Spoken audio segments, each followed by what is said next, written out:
Salve galera, o tema do vídeo de hoje é o que está acontecendo no PCB.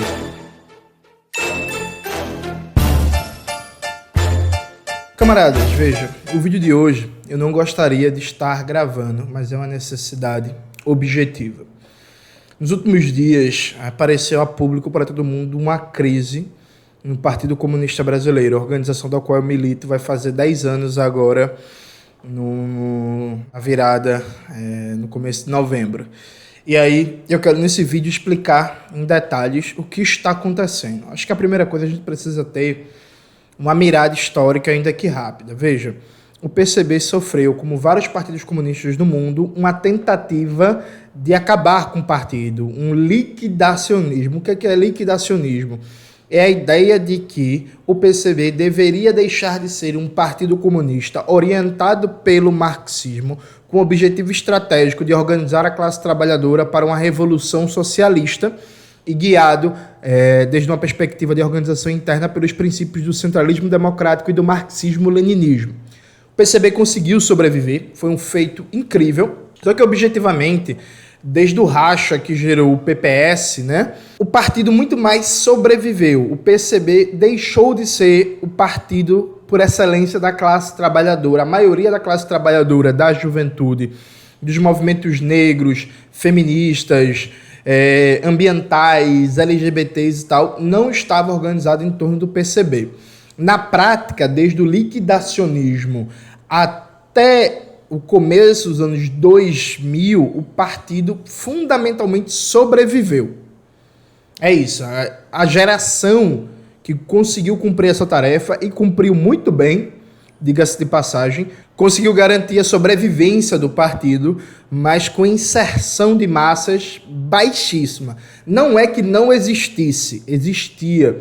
O PCB nunca deixou de ter algum trabalho sindical, algum trabalho de moradia, algum trabalho de luta pela terra junto ao MST e outros movimentos, algum trabalho do movimento estudantil, por exemplo, nos anos 90, mesmo sem ter a UJC, a União do Juventude Comunista reorganizada, o PCB tinha a presença do movimento estudantil, tinha a presença do movimento sindical, tinha, por exemplo, uma força ainda pequena, residual, mas nos bancários, professores, em algumas universidades do Brasil, muito antes de organizar o JC, por exemplo, reorganizar o JC, a juventude do PCB tinha uma presença na UF, na Federal Rural de Pernambuco e em outras universidades. O fato concreto é que da vitória contra os liquidacionistas até o começo dos anos 2000, o PCB basicamente sobreviveu, né?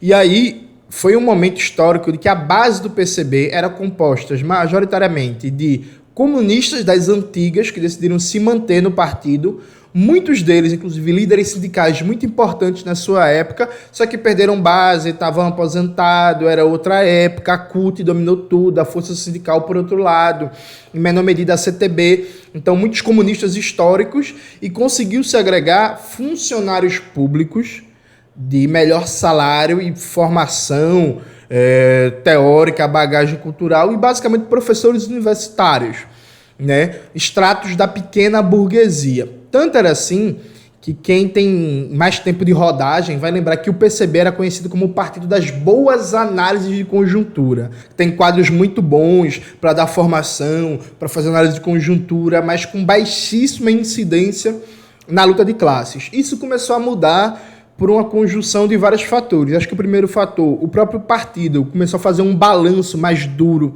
e mais sério da sua história, fazer uma autocrítica do período etapista, fazer uma autocrítica de ter aderido ao governo Lula e rompe com o governo Lula ainda antes do mensalão, acaba que desiste da ideia de se refundir com o PCdoB, de espaços como o Fórum de Unidade dos Comunistas e tal, e passa a desenvolver uma estratégia revolucionária. Nesse processo, a UJC é refundada em 2006, então o partido se prepara internamente para um novo momento da sua história.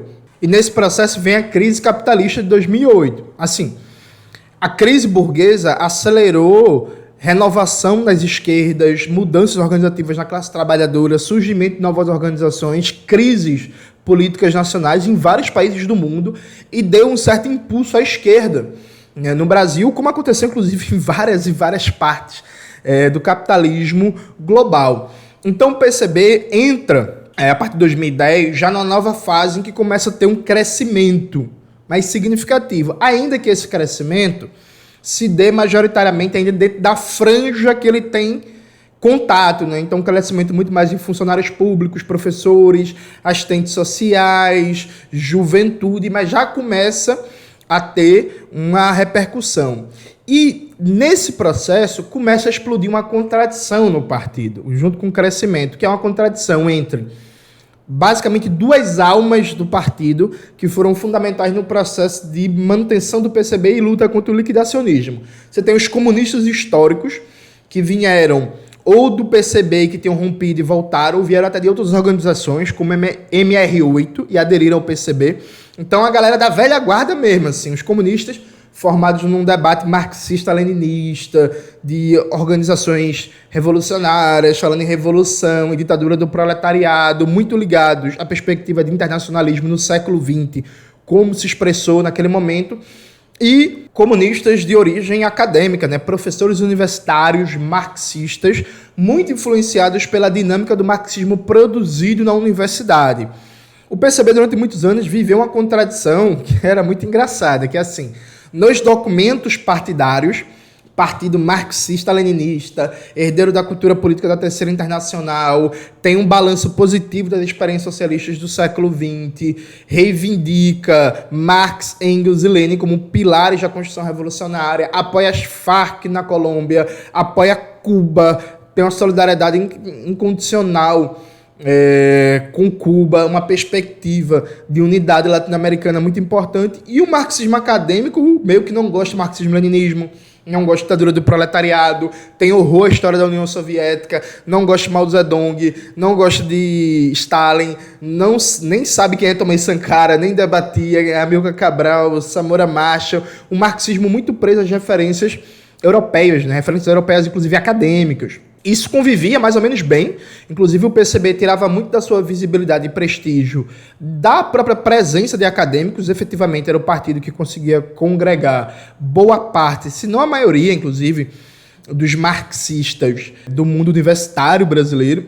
Só que isso começa a explodir a partir de 2010, essa contradição, porque com um crescimento pequeno, mas já um crescimento do partido, essa divisão entre marxistas da velha guarda, que vieram dos movimentos de base, dos sindicatos e por aí vai se mantiveram no PCB, marxistas acadêmicos, começa a explodir. No 15º Congresso do Partido, Milton Pinheiro, lá da Bahia, por exemplo, defendeu tirar ditadura do proletariado do programa do PCB.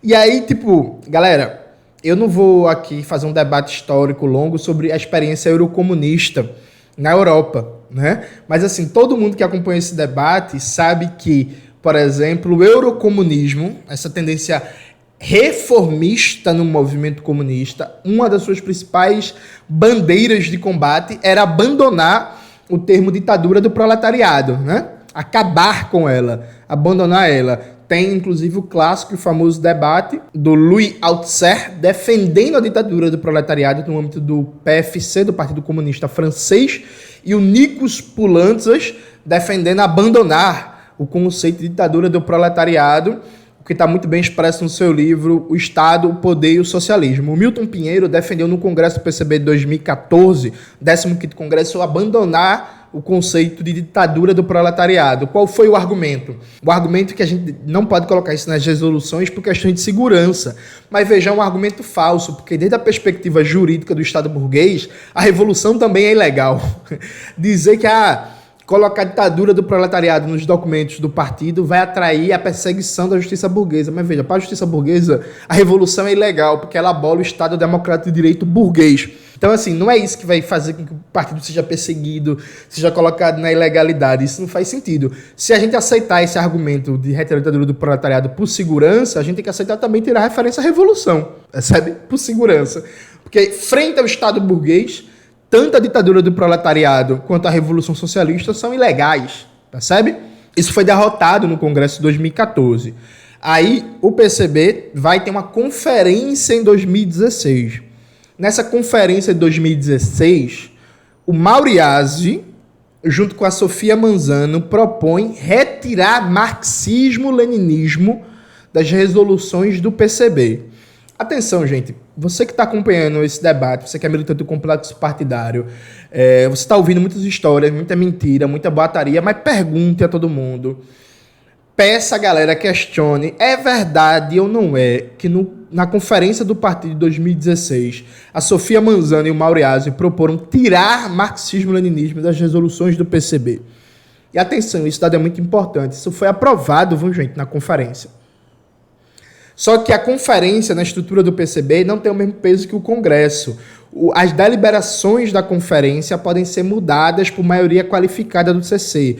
Ou seja, se 2/3 do CC for 70%, né? 70% do CC for contra algo aprovado na conferência, ela pode cair, né? Porque a conferência não tem o mesmo peso do Congresso do partido. E aí, veja, foi aprovado na conferência do PCB de 2016 retirar marxismo-leninismo. Mauriazi e Sofia Manzano defenderam retirar, toda a ala acadêmica votou a favor. Ivan Pinheiro defendeu, foi um dos que defendeu, manter marxismo-leninismo. Depois que isso foi aprovado, foi para o CC e o CC derrubou sobre o argumento de que isso não pode porque o Congresso do partido de 2014 tinha aprovado que o PCB era um partido marxista-leninista e a conferência não pode passar por cima do Congresso. Mas repare que a contradição aqui já estava posta, gente. A contradição já estava posta, sabe? Ao ponto de que em 2014 Milton Pinheiro defende retirar a ditadura do proletariado. Em 2016 o Mauriazi e Sofia Manzano defendem retirar marxismo-leninismo.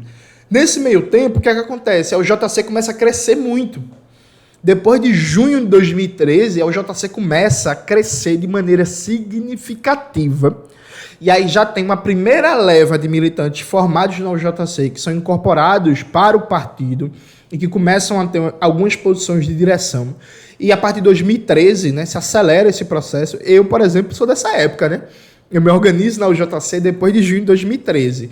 E a UJC tem um crescimento quantitativo e qualitativo muito rápido. Ou seja, do ponto de vista de agitação e propaganda, de organização, de finanças, de formação política, de recrutamento, a UJC rapidamente ultrapassa o partido e começa a vir críticas e questionamentos sobre o amadorismo, os métodos artesanais do partido, os problemas do partido que não são resolvidos. Isso gera várias tensões e contradições, né? Várias tensões e contradições, porque para muitos, inclusive, era muito cômodo manter o PCB no papel de um partido de boas análises. Não, o PCB é o partido das boas análises. O PCB é o partido que acerta na teoria. Não tem incidência prática em vários espaços, mas é o partido das boas análises. E aí essa contradição fica latente no partido, uma contradição em torno de aspectos práticos da organização revolucionária, das finanças, da agitação e propaganda, do recrutamento, da política de massas, da política eleitoral. E vai mais ou menos se equilibrando essas contradições, se equilibrando. Só que aí, a partir de 2017, 2018, mais uma geração da UJC se forma, começa a ser incorporada ao partido e já vem de uma outra tradição política. Não vem mais daquele partido que era o partido só das boas análises de conjuntura. Vem de uma experiência prática de movimento de massas, com todos os problemas, desvios, vícios, ideologia pequeno-burguesa do movimento estudantil, mas é uma galera que veio, que fez ocupação urbana, ocupação de reitoria, que organizou ato, que fez trancasse BR, que levou bomba do choque, que pensou recrutamento, que pensou disputa de identidade de massas e tal, e chega no partido com muita gana. E as contradições ali no partido se acumulando, mas de maneira mais sutil. Em 2017, por exemplo, a Sofia Manzano defendeu numa palestra há Boitempo contra o marxismo-leninismo de novo, na mesma linha do Mauriazi, né, da conferência de 2016, e contra o centralismo democrático. E aí vários acadêmicos, a maioria deles inclusive, ignoravam simplesmente os documentos partidários. Vou dar um exemplo significativo para vocês. O documento do PCB, Socialismo, Balanço e Perspectivas, do 14º Congresso, procure se a linha do partido sobre as experiências socialistas do século XX aparecia nos textos, nas falas, nas intervenções públicas, nos livros dos militantes acadêmicos do partido. Não aparecia, só que aí toda essa geração formada na UJC, que já foi pro partido, que aí chegou no partido, bicho, não tinha trabalho de massa, não tinha célula organizada, não tinha inserção, não tinha nada. Por exemplo, eu quando saí da UJC, fui para a unidade classista, me colocaram numa cela dos desempregados. Eram 15 desempregados, cada um de um ponto da região metropolitana, que ninguém tinha base de atuação, não tinha orientação, não tinha planejamento, e nem sequer tinha dinheiro para ir para reunião. Então, uma galera que começou, bicho, porra, chegou no partido, saiu da UJC, chegou no partido, chegou na unidade classista, chegou nos espaços, não tem nada, a gente precisa criar dinâmica de organização, precisa criar dinâmica de militância. O PCB, em Pernambuco, por exemplo, só veio ter células organizadas a partir de 2020. Eu entrei no PCB, gente, em 2014, na Juventude em 2013, no PCB em 2014. A gente ficou 2014 a 2020, ou seja, 6 anos sem ter célula. Contra, inclusive, o estatuto do partido, as resoluções do partido e por aí vai. E aí, muita gente que não conseguiu espaço de intervenção prática no movimento de massas, porque o PCB não tinha se organizado, decidiu usar o melhor que se tinha aprendido na UJC para fazer um trabalho de agitação e propaganda.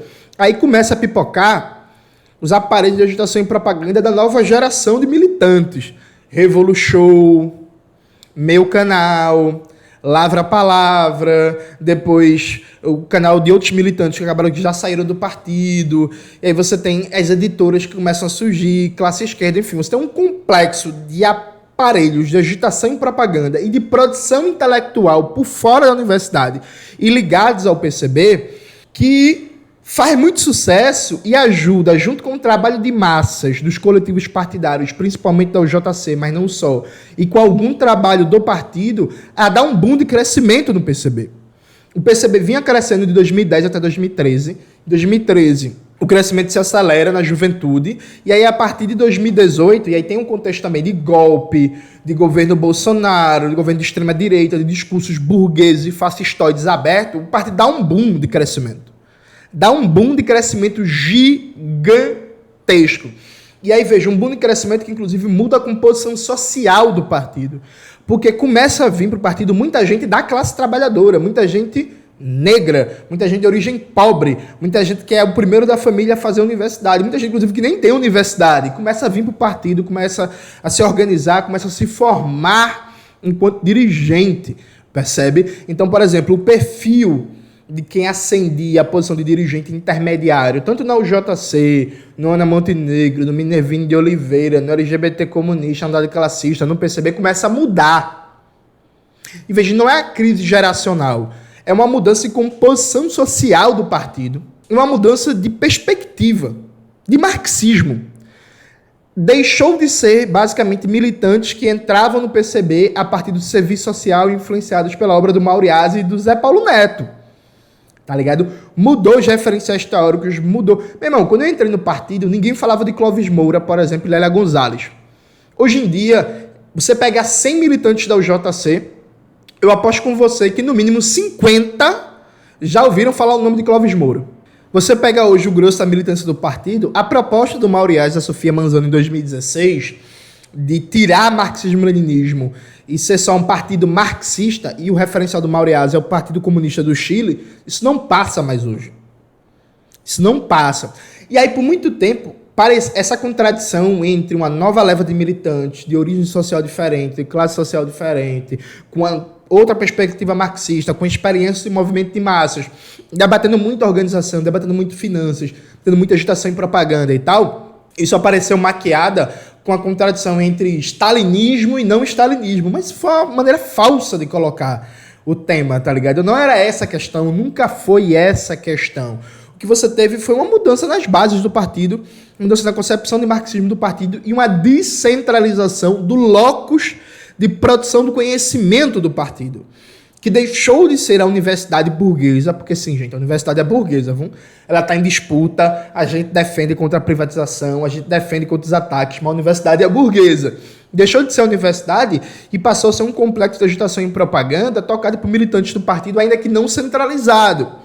E aí, isso já ficou muito claro no 16º Congresso do partido. Vejam, na situação que o PCB vinha se encontrando, crescendo, se renovando, ampliando sua composição social, ampliando sua suas visões de marxismo e tal, qual era o papel do grupo histórico que manteve o partido? É entender essas mudanças, acolher e buscar sínteses. Isso foi, inclusive, a postura de vários camaradas da velha guarda. Por isso que eu digo, inclusive, que não é um conflito geracional. Tem alguns camaradas que eu não posso aqui nem citar o nome, mas, por exemplo, acho que é significativo o Ivan Pinheiro.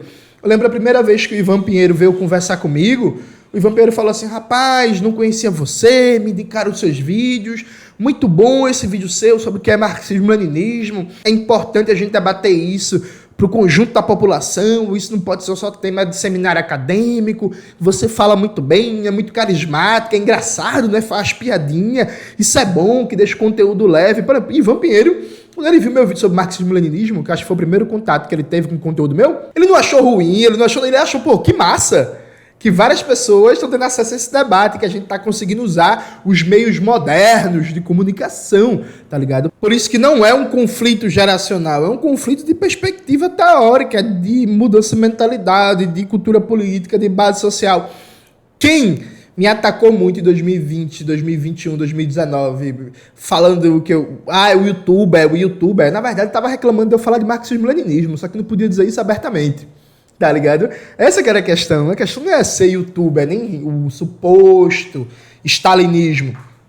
Foi, por exemplo, parar de tratar como letra morta documentos congressuais do PCB como documento de socialismo, balanço e perspectivas. E trazer isso para militância similar a isso. E não só eu, né?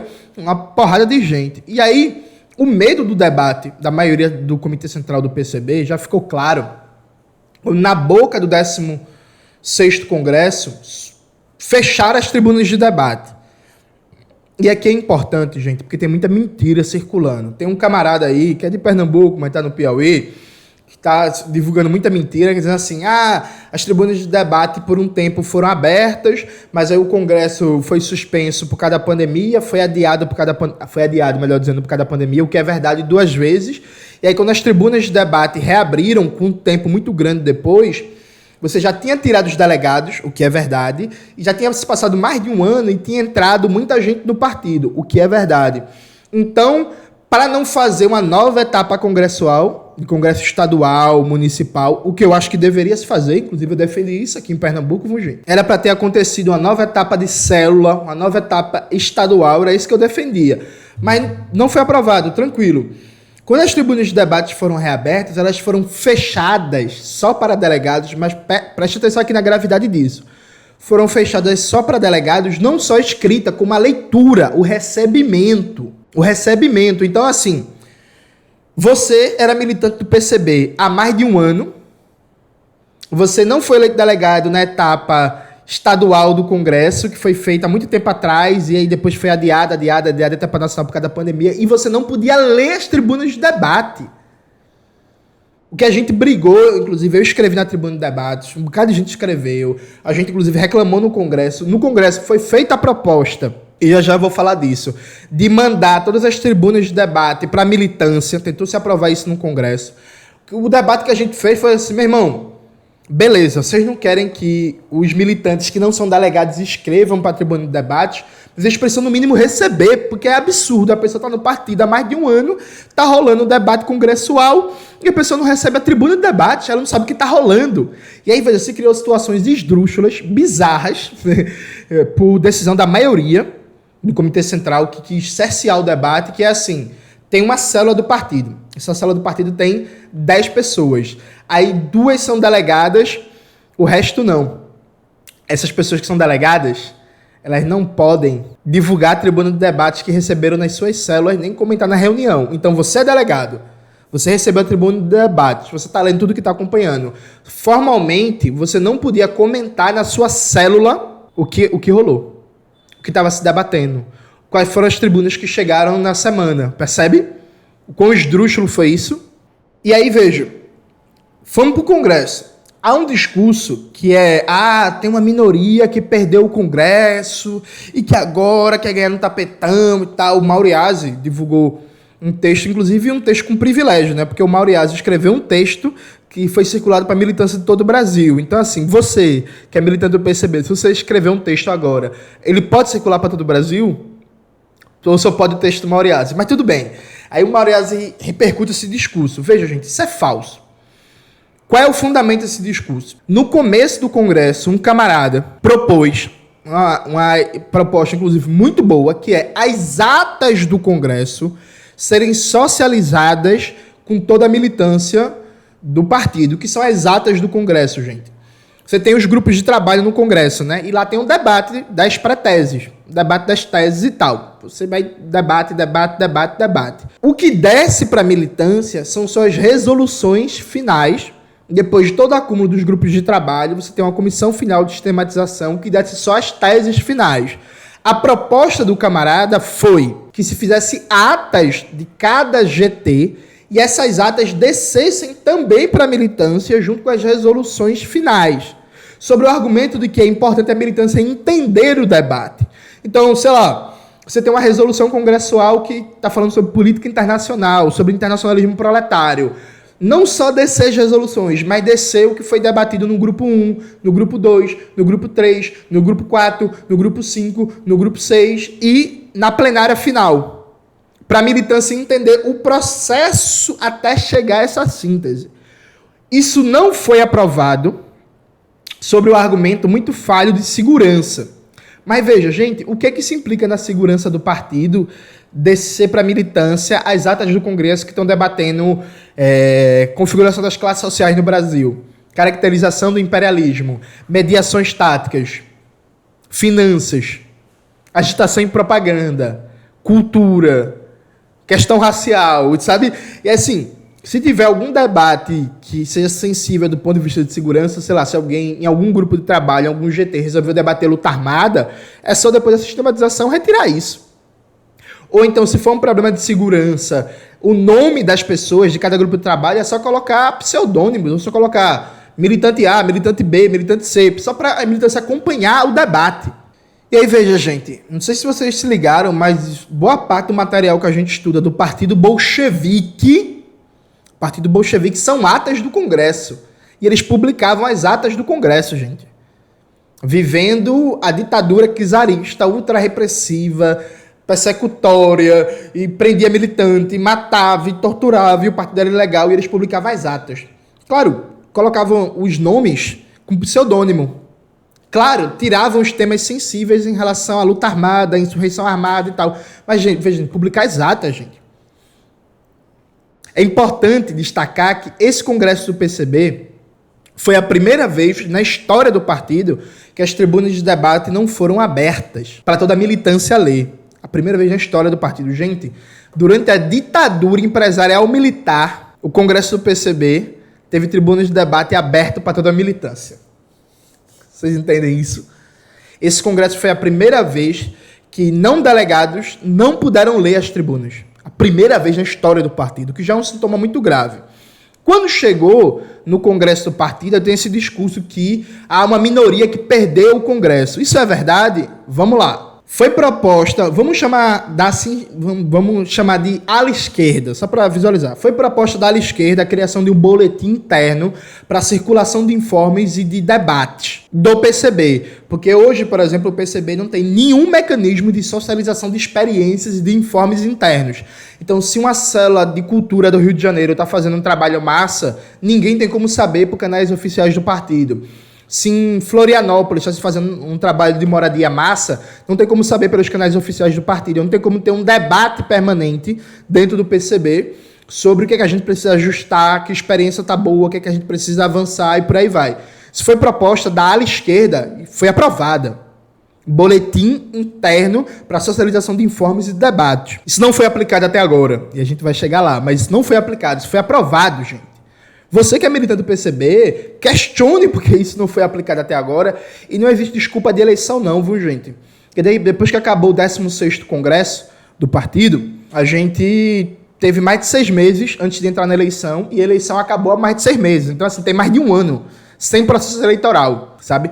Também foi proposta da ala esquerda, eu, inclusive, que defendi a proposta na plenária final de uma cotização progressiva. A gente sabe que o nosso partido tem ainda uma composição social de muitos pequenos burgueses, de muitos professores universitários, de muitos funcionários públicos federais de altos salários, de muita gente com grana. E vamos lá, princípio justo, né, gente? Quem tem uma renda maior paga mais, porque o partido precisa melhorar nas finanças, precisa profissionalizar as finanças. Isso foi aprovado no Congresso. Foi proposta da ala esquerda, não foi aplicada até hoje. Não foi aplicado até hoje. Inclusive, um informe importante. Só para ilustrar isso que eu falo, a UJC está muito mais organizada do ponto de vista organizativo do que o partido. As reuniões de CC do PCB, até hoje, não existe coletivização dos custos. Então, as reuniões acontecem majoritariamente no eixo sudeste e quem não é do sudeste tem que pagar a passagem do seu próprio bolso. E se não tiver dinheiro, foda-se, não vai para a reunião. A UJC socializa os custos de reuniões presenciais, os custos de viagem há muito tempo. O partido até hoje não faz isso e até hoje não tirou do papel a cotização progressiva. Até hoje. No Congresso do PCB de 2021 também teve um debate muito forte, uma influência muito forte da teoria marxista da dependência enquanto elemento fundamental de compreensão da realidade brasileira. Das categorias da TMD como dependência, subimperialismo, superexploração da força de trabalho, transferência de valor, etc., compareceram em muito e foi os militantes da ala esquerda que colocaram isso. Gente, pelo amor de Deus, não acreditem em mim. Peguem as pré-teses antes do Congresso e comparem com as resoluções congressuais. Inclusive, eu defendi uma tese da TMD contra a Sofia Manzano na plenária final. Tava eu de um lado e Sofia Manzano do outro. Sabe? Porque muito crítico a uma abordagem que aparece muito nos escritos do secretário-geral do PCB, o Edmilson Costa, que é assim: a revolução no Brasil é revolução socialista, porque o capitalismo brasileiro é um capitalismo completo, desenvolvido. Aí o Edmilson começa a citar o desenvolvimento da indústria, da telecomunicação, dos meios de transporte, dos serviços, da construção civil, partindo de uma lógica que a revolução é socialista porque o desenvolvimento das forças produtivas no Brasil é muito alto, desde uma perspectiva capitalista. Isso é uma forma ainda de etapismo, porque o pressuposto desse raciocínio é que então a revolução no Peru ou no Paraguai não é socialista, porque o nível de desenvolvimento das forças produtivas lá é infinitamente abaixo do brasileiro. E aí o grau de maturação das relações capitalistas nos diversos setores da economia, desde uma perspectiva de técnica, de produtividade do trabalho, de aplicação de ciência e tecnologia, é muito abaixo do brasileiro. Então, no Peru, a revolução pode ser tapista, porque o capitalismo lá não tem o nível de desenvolvimento brasileiro. Ou seja, pela reflexão do Edmilson, e que é a reflexão dominante no partido, a revolução é socialista no Brasil graças aos governos desenvolvimentistas do Getúlio Vargas, do Juscelino Kubitschek e da ditadura, que desenvolveram o capitalismo. Aí, a partir disso, dá para falar revolução socialista. Quando a abordagem é a revolução na periferia do sistema é socialista desde sempre, porque a forma de desenvolvimento capitalista dependente é diferente dos países centrais. Isso foi tema no Congresso e a gente venceu, gente. Repito, não acreditem em mim. Pegue as pré-teses e compare. Eu sei que dá trabalho, mas é importante estabelecer a verdade. Pegue as pré-teses do Congresso e compare com as resoluções congressuais. Assim como nas pré-teses veio um debate de que era o momento de ultrapassar a reconstrução revolucionária, ou seja, que o PCB estava superando a reconstrução revolucionária. Foi a ala esquerda que brigou e ganhou, mantendo a noção de que a gente ainda está na reconstrução revolucionária do PCB e que é preciso aprofundá-la.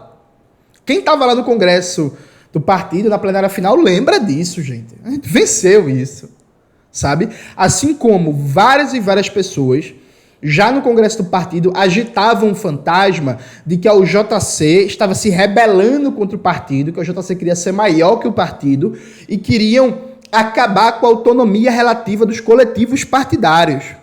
Várias figuras defenderam isso no Congresso, não só para o JC, como também foi muito criticado o Minervino de Oliveira. O pessoal da Bahia, o Giovanni D'Amico, o Aguiar e companhia foi para cima do Minervino, atacou o Minervino, que o Minervino se rebelava contra o partido, que era preciso acabar com a autonomia relativa dos coletivos. né? Foi, entre aspas, a ala esquerda que conseguiu derrubar isso. Isso não foi aprovado. Mas o Arley de Minas Gerais defendeu isso no Congresso, o Giovanni D'Amico da Bahia defendeu isso no Congresso, o Alcides de Pernambuco defendeu isso no Congresso. Isso não foi aprovado. Em vários grupos de trabalho esse discurso apareceu e foi derrotado. Isso foi derrotado. Algumas pessoas falando, estão falando agora dos coletivos. Não, estamos falando agora não, viu, gente? Isso foi uma batalha duríssima no Congresso. Claro que o alvo principal era o JC, mas não só. Teve muita gente reclamando do Ana Montenegro, do Minervino de Oliveira. O LGBT comunista foi o menos citado. Talvez, inclusive, porque seja o que tenha menos bases ainda organizadas e tal. Mas teve muito cachorro louco querendo acabar com a autonomia dos coletivos e colocar numa lógica de o partido manda e os coletivos obedecem, não criticam nada, não reclamam de nada. Quase que na prática, como se os coletivos não tivessem que ter direções próprias com algum nível de autonomia operacional da política. Isso foi derrotado. Percebe? Acho que é importante destacar isso. Isso foi derrotado. Assim como foi derrotado também uma ideia de que a política internacional do PCB deveria ser indeterminada nas resoluções. Foi aprovado, está nas resoluções, gente. É só abrir que o PCB defende a construção de um bloco revolucionário no âmbito do movimento comunista internacional. O que a gente perdeu foi colocar o nome dos partidos desse bloco. Aí o argumento da ala direita do partido, um argumento inclusive que o Eduardo Serra usou muito durante o Congresso é: não, todo mundo sabe que o bloco revolucionário é o KKE, é o PCM, é o PCV, é o TKP e por aí vai. Não precisa colocar, todo mundo sabe. Mas foi aprovado que a prioridade de relação internacional do PCB é com o bloco comunista revolucionário no âmbito do EIPCO, do Movimento Comunista Internacional. Isso foi batalha nossa. Foi vitorioso também. Assim como foi vitorioso, apareceu no Congresso do PCB perspectivas que tentavam separar, primeiro a gente derrota o fascismo, primeiro a gente derrota Bolsonaro e depois a gente volta a lutar pelo socialismo. Isso apareceu bastante, gente. Bastante, foi derrotado. Então a galera fala assim, uma ala que foi derrotada no Congresso. Mentira. Ninguém propôs que o PCB virasse um partido de tendências. Ninguém propôs isso no Congresso. O que se debateu foi, sim, uma polêmica interna permanente e organizar a polêmica nos meios da imprensa partidária, que é um princípio leninista, gente. Organizar a polêmica na imprensa partidária, ou seja, no jornal do partido, na revista teórica do partido, no site do partido. Foi isso que foi defendido, que também foi aprovado. Atenção! O boletim interno de informes e debates foi aprovado. A ideia de que peguem as resoluções do Congresso e vejam, por exemplo, a gente conseguiu, a ala esquerda, conseguiu colocar nas resoluções que o ICP, o Instituto Caio Prado Júnior, está subordinado ao partido. É controlado e dirigido pelo partido, assim como a Fundação do Narco Reis. Gente, eu tenho os e-mails disso para provar, viu? E aí eu não quero soltar nenhum documento não, mas infelizmente estão mentindo muito. Milton Pinheiro veio com informe na lista do CC, na direção nacional do PCB, dizendo assim: gente, foi eleito a presidência e a diretoria do ICP. Aí eu falei assim, respondi no e-mail, né? Ô Milton, isso foi debatido ontem, porque eu queria participar do ICP. Eu quero me integrar a esse aparelho e contribuir com ele e tal. Aí ele falou, não, isso aí não foi debatido nem no CC, nem na CPN. Isso aí foi o ICP que se reuniu, veja, por fora do CC e por fora da CPN, o ICP se reuniu, ou seja, os acadêmicos decidiram a presidência e a diretoria de um órgão do partido e só informaram. Eu falei assim, mas isso está errado. Isso é contra as resoluções do Congresso, do partido. Isso é contra o que foi tirado em Congresso. Aí o Milton respondeu, mas sempre foi assim. É a nossa cultura política. Questionem, gente. Perguntem se não foi assim. O Mauriás é o presidente do ICP. O Mauriás que está falando de centralismo democrático e não sei o quê. Perguntem se não foi assim. Eu tenho uns e-mails para provar. Tá ligado? Foi assim que foi feito. E praticamente ninguém reclamou, sabe? Tipo, poucos camaradas do CC reclamaram. Então, assim, É mentira esse negócio de um grupo derrotado, porque ninguém propôs tendência. Agora sim, o que foi derrotado, isso é verdade. Foi derrotado descer a ata do Congresso para toda a militância. Isso foi derrotado. E foi derrotado descer, assim que acabar o Congresso, todas as tribunas de debate para toda a militância, não só delegados, para o conjunto da militância saber o que foi o debate nas tribunas antes do Congresso. Isso realmente foi derrotado. O que eu acho uma derrota da democracia proletária. Né? Então, assim, quer dizer que a militância, você é militante do PCB, você não pode saber o que foi debatido nas tribunas de debate do Congresso, que é a instância máxima do partido, nem saber o que foi debatido durante o Congresso, além das resoluções finais, como se chegou àquela síntese. E aí, perfeito, no Congresso, todas essas diferenças de concepção de leitura da realidade nacional, de tática, de estratégia, de finanças, de organização, tudo isso já estava claro e visível, mas foi feito um acordo. Um acordo para incorporar novos elementos à direção nacional do partido e, esse ponto é importante, parar as perseguições. Eu sofri tentativa de expulsão antes do Congresso 2021. Na Bahia teve tentativa de expulsão, no Rio Grande do Sul tinha processo disciplinar, em Minas tinha processo disciplinar e tal. Inclusive, quem tentou me expulsar do partido, quem liderou isso foi o Mauriase, né? E eu não fui expulso por intervenção do Ivan Pinheiro e de outros camaradas, que eu não vou citar aqui o nome, que não me deram autorização para eu citar, enfim.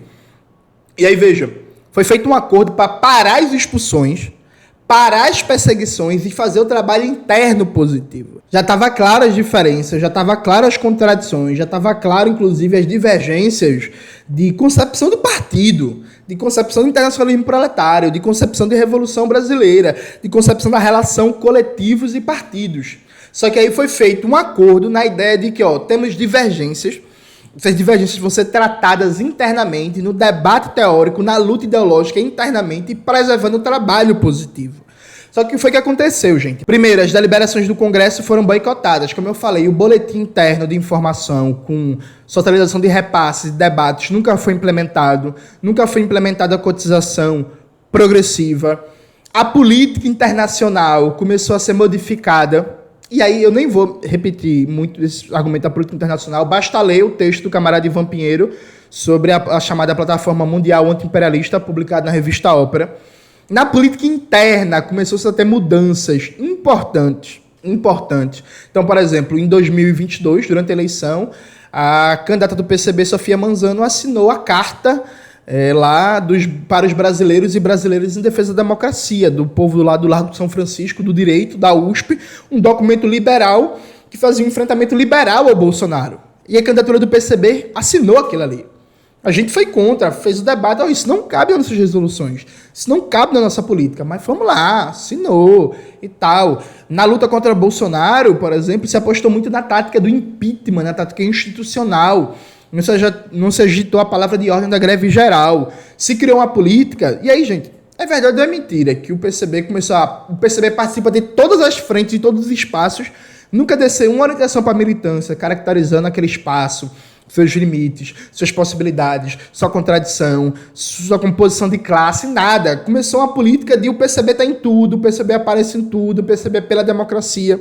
O PCB saiu assinando vários documentos conjuntos com o PDT e com o PSB e outros partidos burgueses, em defesa da educação, em defesa da ciência, e não sei o quê. É verdade ou é mentira, gente? E a gente fazendo debate interno, fazendo enfrentamento interno. Eu sofri vários ataques, várias tentativas de perseguição, e esse debate nunca foi para fora, gente. Nunca foi para fora. Sabe? O debate sempre ficou interno. Agora, claro, por exemplo, eu gravo vídeos há muito tempo debatendo os problemas do academicismo no marxismo brasileiro. Posso fazer nada se tem academicistas no PCB. Isso não é um debate, tá ligado? Tipo, do partido que tá indo pra fora. Não, é um debate sobre o marxismo brasileiro. Eu gravo há muito tempo vídeos debatendo e lanço textos debatendo a importância de uma organização marxista-leninista profissionalizada, séria, disciplinada e tal. Isso não é debate para fora do partido, isso é um debate sobre o marxismo brasileiro, sabe?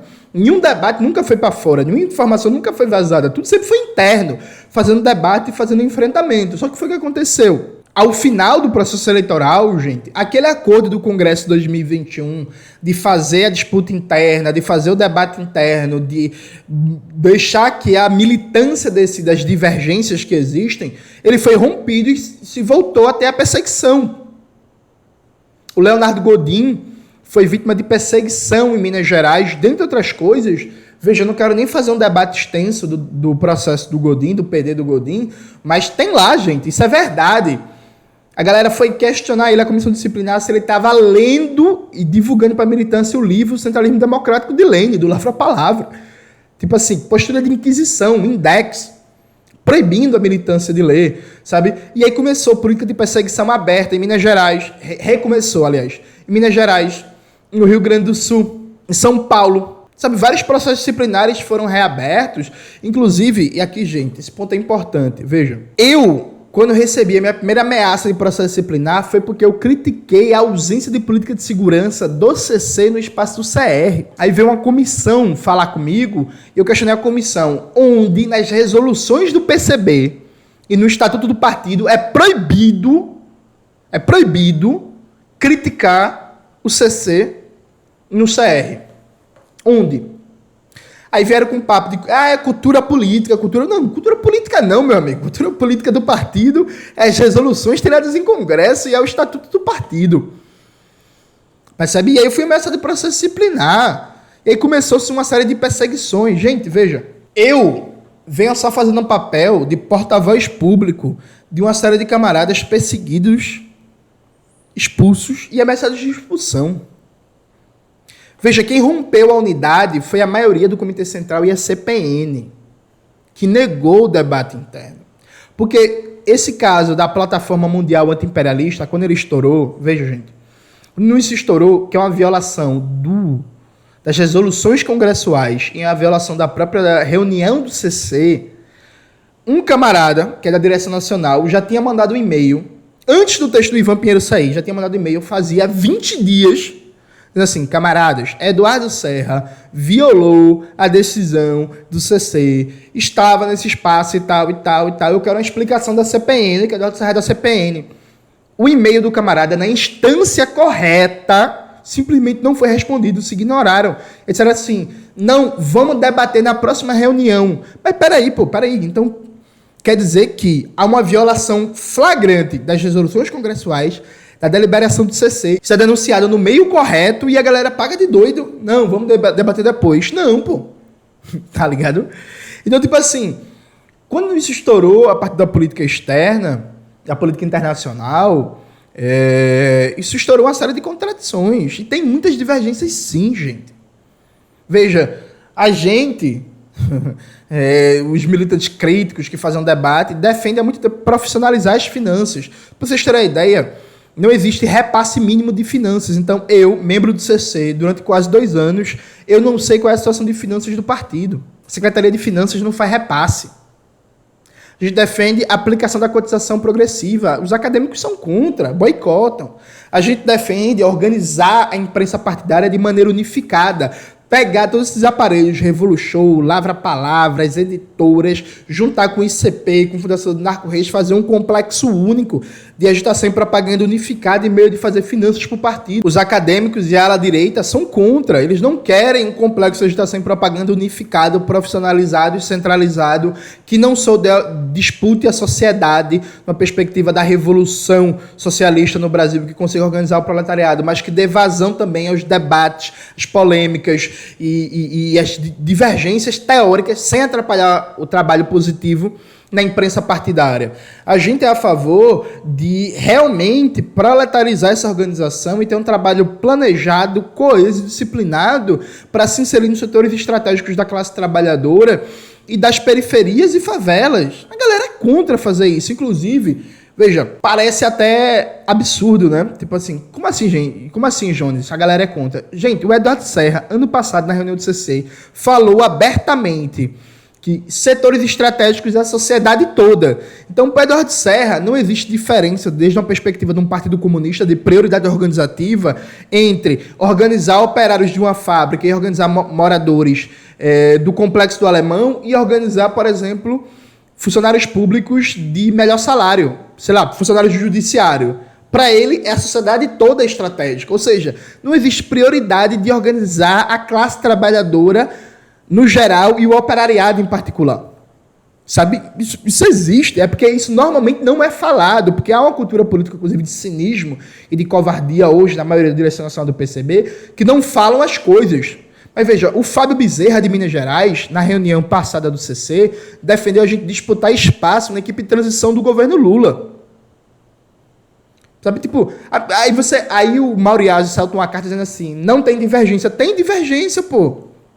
Porque tem um dirigente do Rio de Janeiro que diz que não existem setores estratégicos, que estratégico é a sociedade inteira. Então ele não quer dar um direcionamento no recrutamento, na organização de bases, não quer pensar uma política planejada de para onde o partido vai crescer. Tem um outro dirigente em Minas Gerais que queria disputar espaço no GT de transição do governo Lula.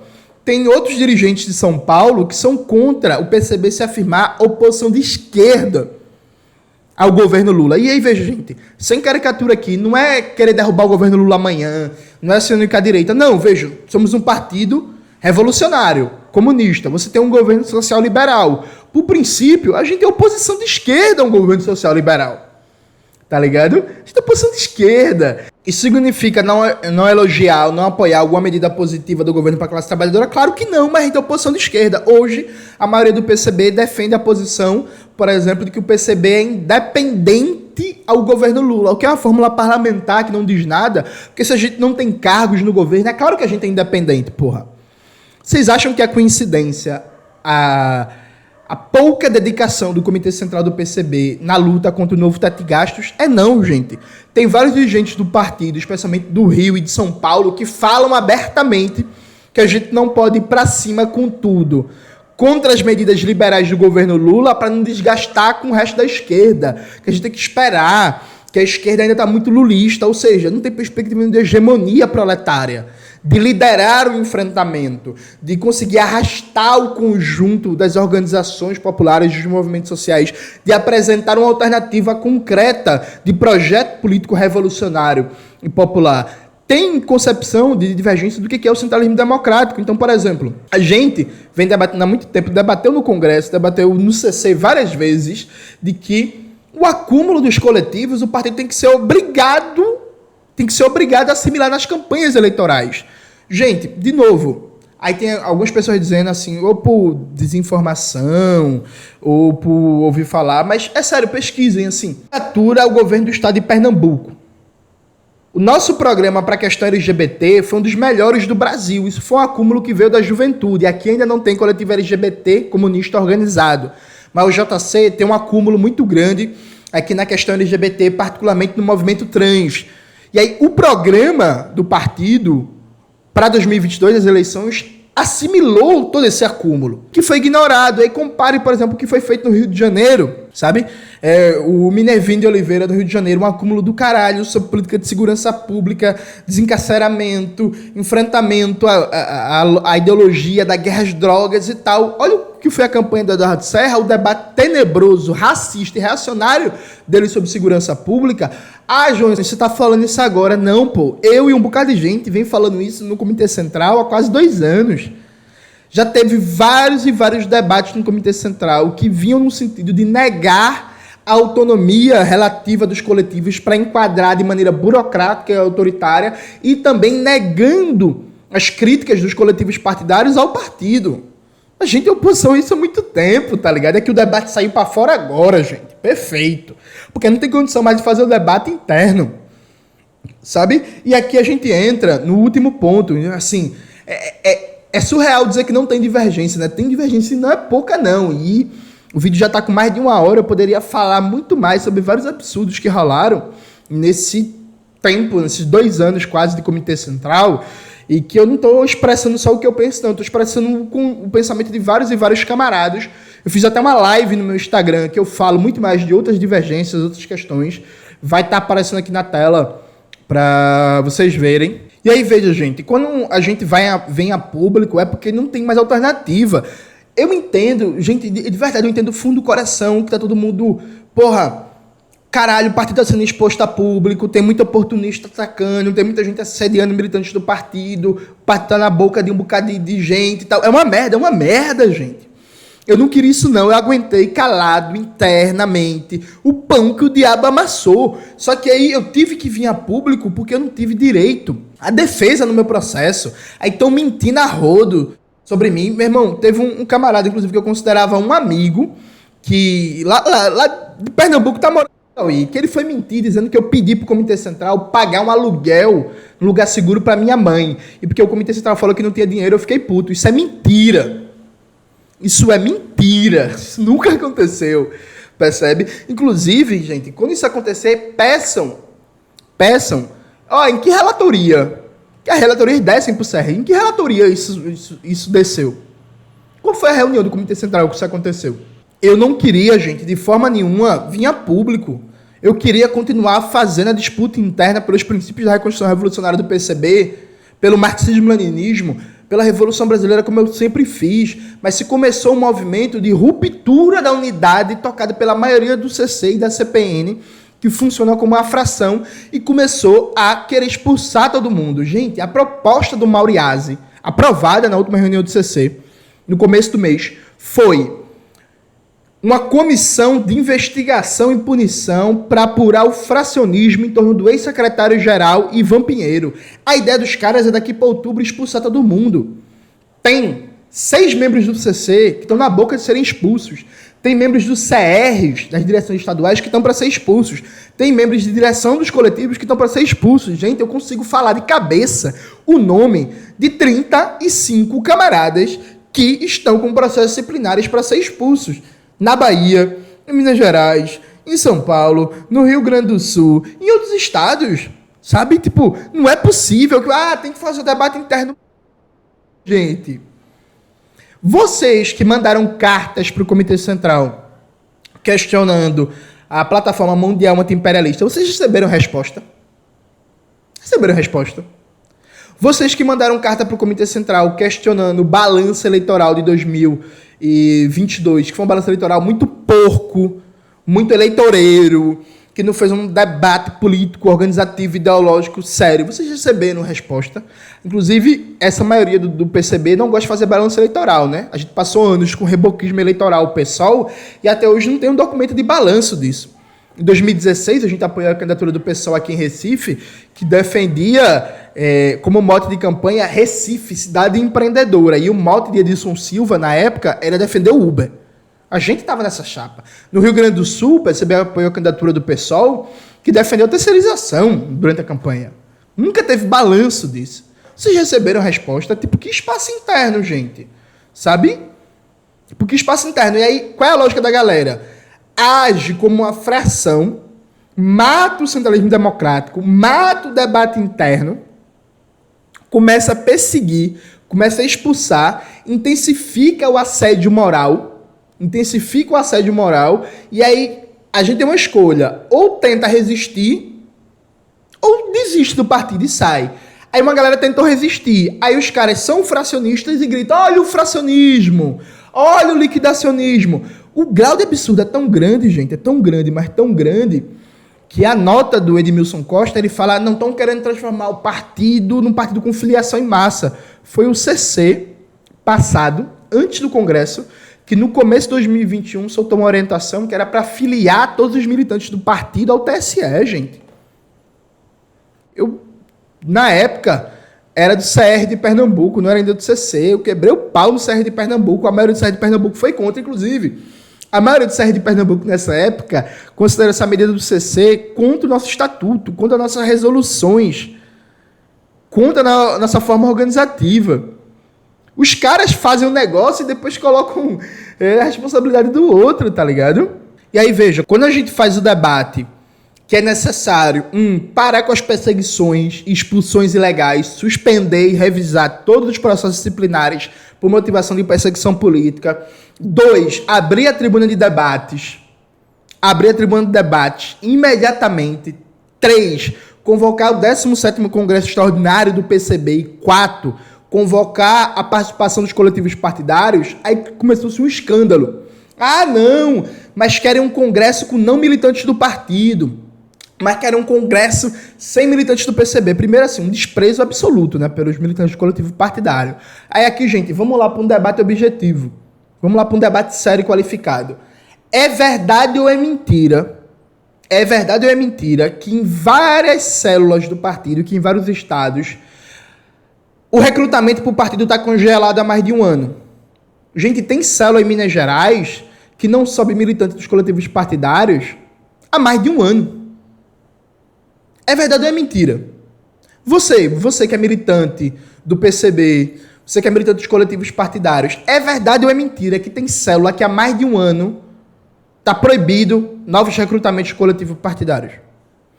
É verdade ou é mentira que tem vários e vários militantes do Brasil inteiro que saíram da UJC, terminaram o seu período de UJC, chegaram na idade, querem subir para o partido e foram proibidos?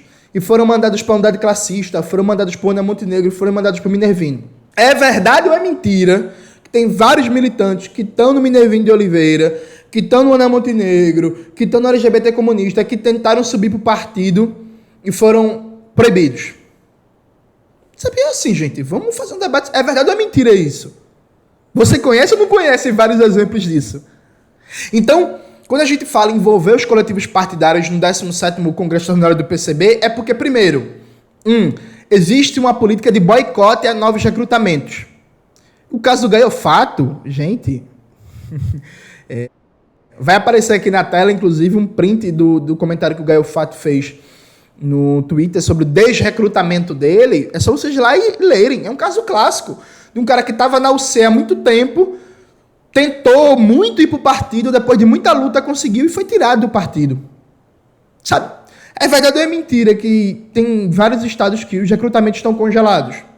É verdade ou é mentira que os militantes do coletivo partidário, eles tocam tarefa, eles fazem campanha eleitoral, eles contribuem com as finanças, eles levam a cara do partido, eles carregam a bandeira do partido, eles dão sangue pelo partido?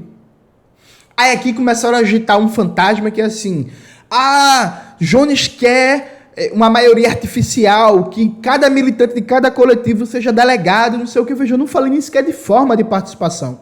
O que eu falei é que os militantes dos coletivos partidários, devem sim participar do debate congressual, e a gente tem um debate aqui sobre forma, porque, dentre outras coisas, você tem vários recrutamentos que estão congelados dos coletivos para o partido. Você tem várias células do partido que congelaram os recrutamentos há mais de um ano.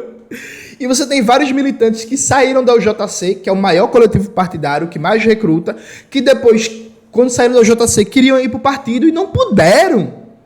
E foram realocados de maneira artificial no ANA, no Minervino, dentro de uma lógica de que vai para o partido não, vai ficar aí para não atrapalhar e tal, porque como o partido comanda os coletivos partidários, você é crítico, você não é da minha turma, você não é meu babão, você não é meu orientando, então você não vai entrar no partido. Veja, gente, isso acontece ou não? Isso significa que a gente precisa ou não precisa pensar um congresso extraordinário do PCB que envolva, sim, os coletivos partidários? Precisa, né, gente? Porque, veja, na prática, sim. Porque, veja, formalmente, sim, ser militante, por exemplo, da UJC não é o mesmo que ser militante do partido. Só que o nosso coletivo partidário nunca foi um coletivo de massa, de gente que não é comunista, de gente que não gosta do PCB, mas está no Ana Montenegro, mas está no Minervino, mas está no LGBT comunista, mas está na UJC, mas está na UC. Isso não acontece. O que acontece é a galera que é comunista, que grita de norte a sul e no país inteiro, vive o Partido Comunista Brasileiro, que dá a vida pelo partido, que dá o sangue pelo partido, só que está no coletivo partidário. É ou não é, pô? Inclusive, os coletivos partidários são chamados, sim, já a deliberar em vários espaços do partido. Aqui em Pernambuco, a gente fez um ativo eleitoral antes da eleição de 2022 para decidir nossa tática eleitoral, em que todos os membros dos coletivos partidários foram chamados para o ativo com voz e voto. Sabe? Então, sim, gente, a gente tem que debater como os coletivos partidários devem, sim, ter voz, ter participação no 17º Congresso Extraordinário do PCB. A forma está em aberto, isso precisa ser amadurecido, isso precisa ser avaliado, mas não dá para os militantes do coletivo, não dá para dizer que os militantes do coletivo não são militantes do partido, não dá para tratar eles como não militantes, não dá para ter um ar arrogante e soberbo e dizer assim, você não é militante do partido, quer militar no PCB, entre pro partido. Porra, bicho! Então quer dizer que a maioria da base social do PCB não é do PCB, né? Porque a maioria da base social do PCB, gente, são de coletivos partidários. Sabe? Há muito tempo é preciso rever a relação partido-coletivos, porque na prática o que acontece é os coletivos são usados como um espaço para colocar pessoas LGBTs, pessoas negras, mulheres e tal, para não influir diretamente na política do partido. Então o debate feito nos coletivos é ignorado com muita facilidade.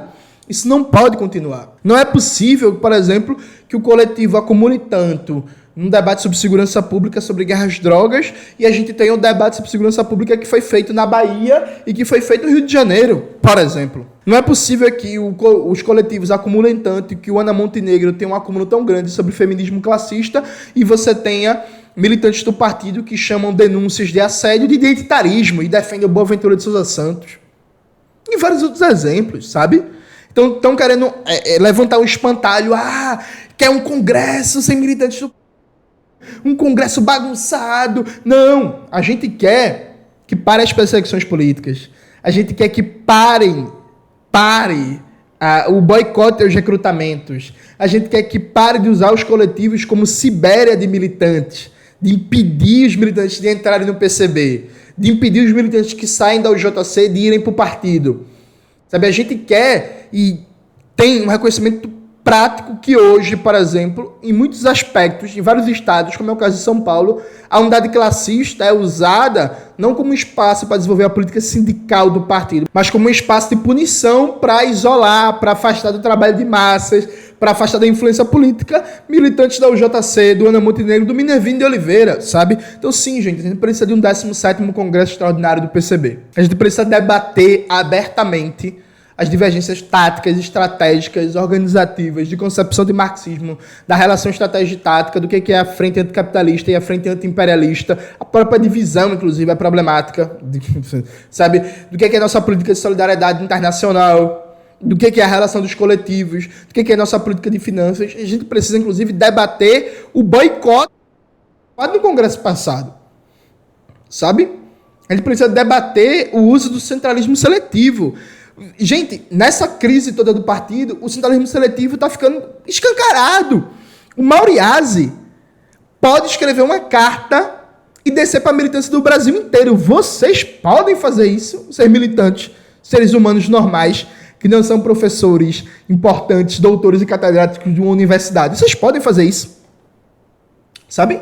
Tipo, descer uma orientação da CPN proibindo os coletivos partidários de debater a situação do partido. Isso já caiu no Rio de Janeiro. Mas, por exemplo, caiu no Rio de Janeiro por causa de pressão da juventude. Vai cair em todo o Brasil?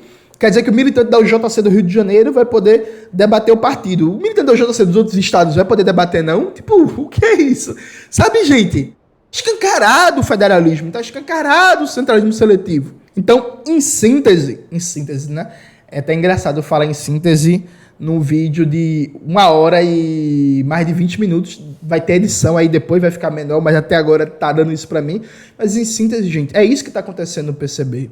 E eu lamento muito, lamento de verdade que essa disputa tenha vindo a público, sabe? Eu tô sendo atacado, tô sendo difamado, eu tô sendo caluniado, eu tô comendo pão que o diabo amassou no meio disso tudo. Mas é necessário. Necessário se a gente quiser preservar a reconstrução revolucionária do PCB. É necessário que, se a gente quiser aprofundar a reconstrução revolucionária, é necessário para a gente seguir firme no caminho do marxismo-leninismo e na luta pela Revolução Brasileira. É isso, gente. Um beijo e até a próxima.